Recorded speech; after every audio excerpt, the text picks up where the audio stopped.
Travel for mortals. Something I wanted to show you guys was at most of the rest stops, the rest areas on the expressways in Japan, they have these stamps.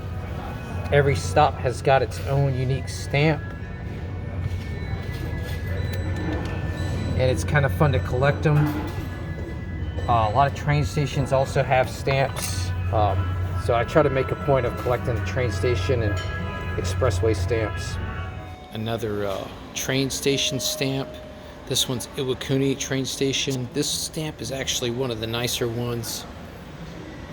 It's in really good shape. It's kind of big. They got the Kentai Bridge on there.